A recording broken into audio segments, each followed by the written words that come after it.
আসসালামু আলাইকুম।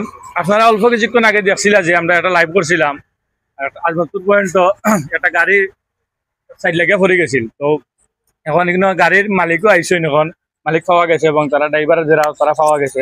এখন এই বিষয়ে আমরা প্যানেল ৭ নং জেলা প্যানেল চেয়ারম্যান জনাব নুরুল ইসলাম। আসসালামু আলাইকুম। এখানে কিছুক্ষণ আগে একটা গাড়ি রোডের সাইডে দিকে পড়ে গেছিল। দুইজন মহিলা প্যাসেঞ্জার আসলা গড়ফুরর, তারা আল্লাহর হুকুমে তারা কোনো ধরনের ক্ষয়ক্ষতি হয়েছে না। তারপরে স্বাভাবিকভাবে তার অবস্থা থাকার পরেও আমরা তারা মেডিকেল ফাটাইছি। তো সামান্য চিকিৎসা করিয়া তারাও সুস্থ আছেন। আর গাড়ির মালিক আইসেন, তাই এখান কাম করছেন, গাড়ি ভাল লাগিয়া তাই রুগী লইয়া আগে গেছেন মেডিকেল যাওয়ায় রুগী সুস্থ আছেন। রুগীয়ে তারা কান্দে কইছেন যে ঠিক আছে, আমরা যোগাযোগ করছি রুগীর সাথে। তাই রুগীয়ে কইছেন যে আমার কোনো অসুবিধা হয়েছে না, আপনারা গাড়ি খান দিলেও কা, যারা গরিব মানুষ ও আমরা সবে সহযোগিতা করিয়া তার গাড়ি আমরা দিছি বাইর। আর এখানে পুলিশ প্রশাসন আসলা, তারাও দেখছেন, তারাও রুগীর লগে আলাপ করছেন, করিয়া দেখছেন যে রুগীর কোনো ধরনের সমস্যা হয়েছে না।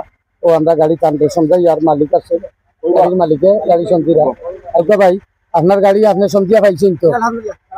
আপনি কৌকা আপনার আলহামদুলিল্লাহ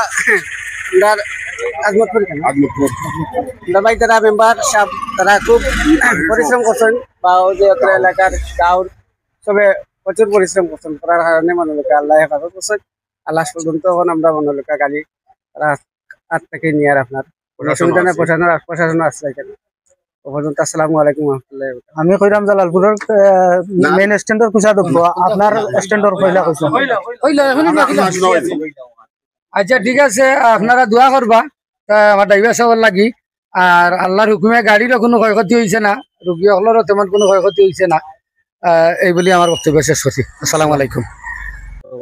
এমনকি ভিডিও একটা সতর্কমূলক ভিডিও যে আমরা প্রায় সময় চলার পথে রাইট মেঘ বৃষ্টি এবং রাস্তার মাঝে নতুন নতুন কিছু ড্রাইভার আছে যারা কারণে ইলের দুর্ঘটনা ঘটে। আজকে হয়তো আলহামদুলিল্লাহ কেউ মারা গেছে না বা এর কোনো বড় ধরনের ক্ষতি হয়েছে না। যদি অসচেতনতার মাঝে থাকি আমরা, ক্ষতি হইতে কত সময়। তো সব লোক হইরাম সচেতন থাকবা, সেফলি গাড়ি চালাইবা, সব কথা সময়